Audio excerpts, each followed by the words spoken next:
Welcome to Thursday Night Lights on Fox 12 Oregon, presented by Pacific Office Automation. The turf is wet, the lights are on. Fall here too. We're here for week 5 of Fox 12's Thursday Night Lights. The shortage of officials, troublesome, but since every team needs to play at least one Thursday game, they are, and we are making the most of it. What's good in the Mount Hood Conference on a Thursday? How about the Pioneers of Sandy and the Gophers Hole from Gresham High? Garrett Willenberg going to will his way in from the 10 to start the scoring party for the visiting Pioneers. They like to run, you know that, 7-0 early. Gresham now, though, on Sandy's 39 in the second quarter. But Peyton Gausto puts a stop to all that. Pluck it and play it. Number 8, as Peyton takes it all the way back to his place. That's where it's rent-free in the end zone. A pick 6 for the senior. Want to get a shaved ice over there. Late second, another Sandy shot on the ground. Kevin Treviso, area 29, in for 6 more for another senior score. 19-0 at halftime, 34-6 Sandy. In the end, the Pioneers now head to Clackamas for another Thursday nighter. Gresham draws the 2-time defending champs from Central Catholic out in Hillsboro, also on a Thursday. Thursday Night Lights in Fox Country, 5A Mid-Willamette Conference collision. Winless Corvallis at the reigning 5A state champs from Silverton.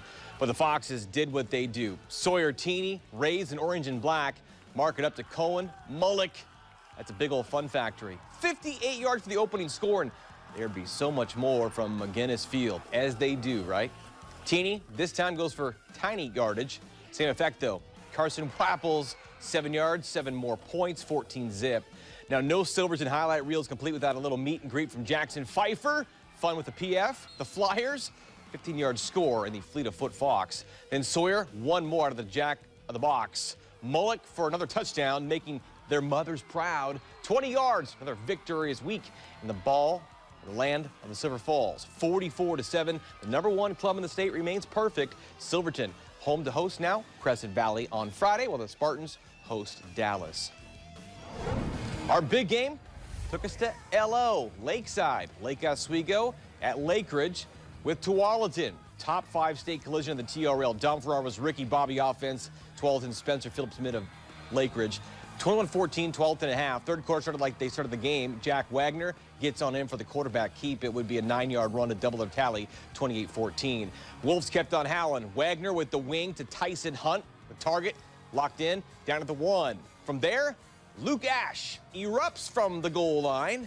The game would almost be done. 36-14, 12-10 after 3. But the Pacers play with power and pride in the Powder Blues. Looking so good. Ryan Oliver to the freshman. And Sue Sano, good and gone. 25-yard touchdown.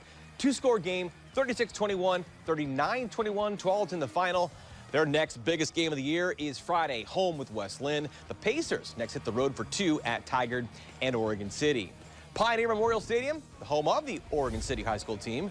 The Pios, with their best start in 5 years at 3-1. Unbeaten Tigard in the OC to begin Three Rivers League play. That gauntlet, of course, already with both sides, more wins than last year. First snap of the game, Connor Grant. He had these 6 picks, #1 player of the week fame a couple of weeks back. The senior showing his back, 50 yards to the 30.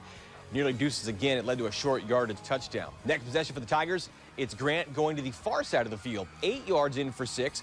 14-0 visitors after the point after.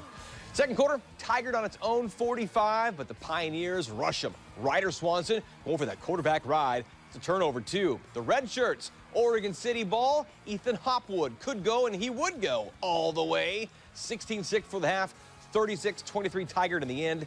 Next Friday, Tigard hosts Lake Ridge as the Pios head to Lake Oswego on Friday. And while it's a limited slate on Thursday, we will be full go for another 30-minute show on Friday Night Lights. Craig Burnback will be live at our big game from Ridgefield with Washougal. Paulina Aguilar will patrol Highway 99, Newburgh at McMinnville. Plus Lake Oswego and Westland will lead the way. Mountainside, Westview in the Metro League. Putnam heads to Hill High from Hare Field. They haven't won this many games in 1986. And old friends meet new places as Clackamas goes to Happy Valley. That's tomorrow night against the Nelson Hawks. And Fridays go beyond just the game of football. Our cheer of the night, band of the night, and our high school spotlight. This time will be in the volleyball gym from Newburgh. Sophia Gregoire Salagin, who's a senior, just may be the best outside hitter in the state, if not the entire Pacific Northwest. The class of 2023 smasher will soon bump set, spike, and quack Sophie committed to in-state, the Oregon Ducks. After COVID wiped out her sophomore year, she committed before being a junior. Our feature with the Queen of the Jungle, the Tigers cage, will be served up on FNL. And we'd love to put a little shine on those teens deserving in the spotlight, but it helps to know what kind of stories are out there that need to be told. Fill us in on how you know a kid, what they deserve to be in the spotlight here. We will love to hear from you and get it on TV. Also, we can't be everywhere we'd love to be and love to see where you are. Capture any highlights from your games. Love to see them and get them on the show. Take a shot of that QR code for an easy upload. Last week, that's how we came across our #1 play of the week, thanks to the good people out in Milwaukee for the Mustangs' buzzer-beating Thriller. Thrillers of a night from tonight and tomorrow always on display. We'll count down the best of what we just saw on Thursday and then Friday Night Lights during Sunday 10 o'clock news with the 6 picks plays of the week. And one final note, we all here at Fox 12 want to give a shout out to our coworker, our buddy, one of the most loyal guys around, Paul Strunk. You may not know him, but he works the morning editing shift on Good Day Oregon, and then for years has doubled up with shooting video for us on FNL. He's the one behind the Cheerleader Show Opens, the Band of the Week, and our roving camera in Southwest Washington. If he isn't sleeping right now under doctor's orders from his wife, Kirsten, Paulie is probably watching from his hospital room tonight. We wish him well. Rest up, heal up. We'll see you when you get back here. Likely, I'm telling you what, Steph and Pete, more energy than any of us ever carry to work is Paul, so get well, buddy. He already texted me, I feel so bad I can't shoot football tomorrow. It's okay, man, we got it covered. We'll be all right. Hopefully see you next week. The man's a former Marine, you know, Semper Fi. He has always had my respect. Get well soon, Mr. Paul Strunk. So. I have your